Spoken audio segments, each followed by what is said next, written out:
Oi oi people, Silky here and welcome to the Life a Musician podcast. A podcast I created to help empower my fellow DIY musicians by sharing valuable insights into how to market and monetize your music independently. The Life a Musician podcast is brought to you by my artist services company, Hookins Management. We specialise in helping DIY musicians on smaller budgets grow and monetize their fan bases. You can check out more information on the music artist services we offer and book a 1-hour video call with me for some free advice on your music career at hookinsmanagement.com. On today's episode, I'm going to be talking about overcoming self-doubt in your music career. In my experience, if you're an aspirational, hard-working and passionate musician that's trying to make a career out of the thing you love, then periods of self-doubt will be par for the course. Putting yourself out there in your rawest form through your music is a vulnerable, imposter syndrome inducing process that's going to push you out of your comfort zone and humble you time and time again. Writing songs that share your craziest ideas, deepest inner thoughts and most complex struggles in life, and then putting them out there to the world for anyone to hear and pass judgment on can be a fucking scary thing. It takes a brave human being to do that, and speaking from my own experience, it is normal to doubt yourself throughout the process. Performing live comes with all kinds of pressures. All eyes, ears and expectations of a good night are on you, the performer. Once you have a paying fan base who have spent their hard-earned cash and taken time out of their busy lives to come and see you perform, it is your duty to smash it out the park every time for them. You simply can't afford to have a shit day at the office. Therefore, feeling pressure and anxiety around a show is normal. You're a brave human at the end of the day for putting yourself in that position in the first place, but you're not superhuman.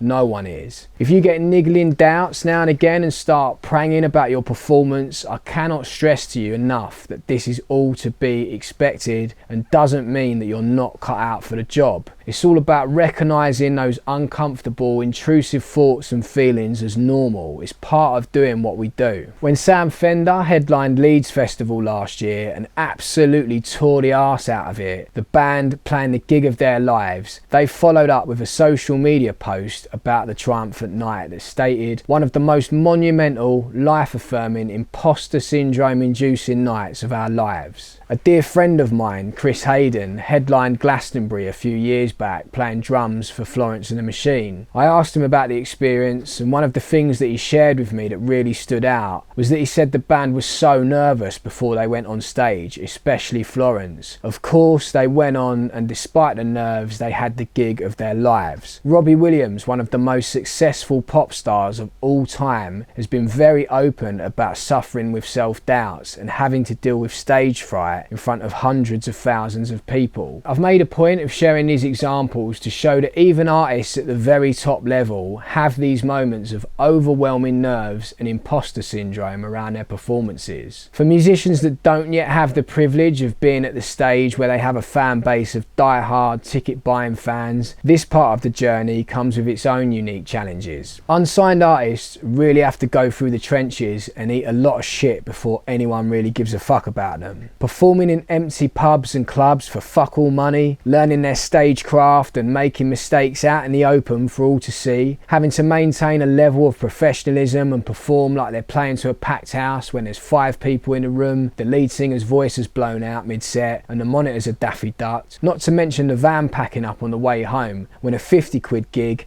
quickly turns into a minus 850 quid gig. Trust me, I've been there many times, and if you ain't stressing and doubting yourself in moments like this, then you're a better man than me. Oi oi people, Silky here. I hope you're enjoying the episode. I just wanted to take a short break to tell you about a fantastic mastering service I recently used for my band Death of Guitar Pop's forthcoming album, Be Lucky. Jake from Decent Mastering was a joy to work with from start to finish, and we're so happy with how the final masters of our songs are sounding. Jake is currently offering an incredibly fair pay what you want mastering service to all independent musicians. So if you're an unsigned artist that's on a budget, be sure to hit up Jake for a great service at an affordable rate. Check out decentmastering.com for more info. Whilst we're on the subject of extremely useful services for independent musicians, I've got to tell you about another great company that Death of Guitar Pop has had the pleasure in dealing with recently, and that's TMT Band Merch. These guys have supplied us outstanding quality merchandise at a very reasonable rate for events like our Australian tour, our big headline show at London's Electric Ballroom, and throughout festival season this summer, helping us serve our loyal fan base with pucker merchandise whilst making money as a DIY band in the process. TMT Band Merch understand budget can be tight for smaller artists and offer special discounted rates for DIY musicians. I have to say their customer service has been incredible and will continue to use them for the foreseeable future for all of Death of Guitar Pop's merch needs. If you want high quality band merch at a cheap price with fast turnaround times, go to tmtbandmerch.co.uk and tell them Silky sent ya. Now, let's get back to the podcast. Let's get on to online abuse, trolling and the angry Twitter mob. The thought of being on the wrong side of all of this is terrifying for us artists, and even if you've been through it and you've become somewhat battle hardened to all that horrible stuff, although you're going to deal with it better than most at the end of the day, you're only human, and now and again it's going to hurt and affect your self-esteem. Songwriters are highly sensitive people by nature. This modern world has normalised dehumanising people online by unsympathetically judging, mocking, attacking and bullying in their masses on social media.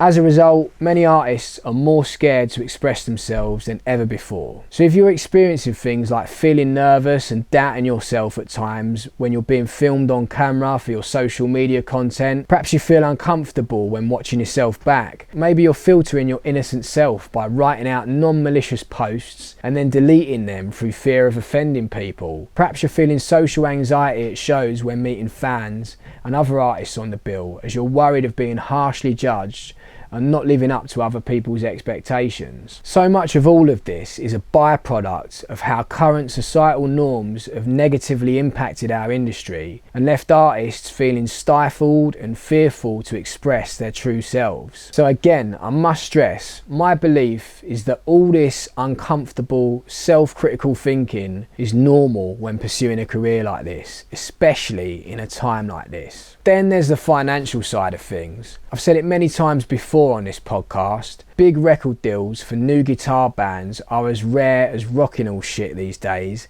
and it's no secret that most artists would have more luck trying to find the pot of gold at the end of a rainbow than trying to survive financially purely from their streaming royalties. Grassroots venues are shutting down left, right and centre. We had no live music for 21 months during the pandemic. Make no mistake, it is tough out there. Of course, all these factors are going to make you question whether this career path is going to all work out like you hoped when you first set out on it. It took me 15 long years of failure after failure before I could pay myself a salary from my music. I can't begin to express how fucking savage the self-doubt has been at times. I've experienced self-doubt in all the areas I've mentioned in today's episode, but ultimately what I have learned and what has ended up being the running theme of this episode is that I now recognise self-doubt as a normal part of pursuing an abnormal career. I recognise it for what it is, and I don't let it stop me from cracking the fuck on and pursuing my dreams. A closing message to my fellow DIY musicians: